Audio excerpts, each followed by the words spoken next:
অত্যন্ত এর মধ্যে আজকে কেবল শুরু, খুবই সপ্তমী, অনেক সবাই আস্তে আস্তে অংশগ্রহণ করছে। আগামীকালকে অষ্টমী, আমরা আজকে অর্ধেক, আগামীকালকে আরও যাব, পরশুদিনও আমরা সব জায়গায় যাব।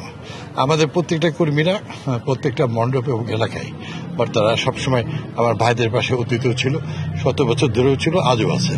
আর এবার সবচেয়ে বড় বিষয় হলো যে তারা অতি নিরাপদে, যে রাজশাহীতে গতবারের তার আগের বারে চেয়ে এবার সর্বোচ্চ 80টির উপরে মণ্ডপ এখানে পরিচালিত হচ্ছে। এবং আমরা সবাই যতটুকু, যার যতটুকু সহযোগিতা করার ইচ্ছা সব আমরা করছি। আমাদের সবচেয়ে বিষয় আমাদের হৃদয় দিয়ে সবকে ভালোবাসা দেওয়া। স্বাধীন বাংলাদেশে নতুন জাগরণ সৃষ্টি করেছে এবং সকলের মধ্যে সম্প্রীতি সৃষ্টি হয়েছে। পূজাও বেশি হয়েছে এবং পূজাও বেশি হয়েছে, অত্যন্ত মানুষের ঘরে ঘরে পূজা হয়েছে। এটাই আমাদের কাছে সবচেয়ে আনন্দের বিষয় এবং সম্প্রীতির বিষয়।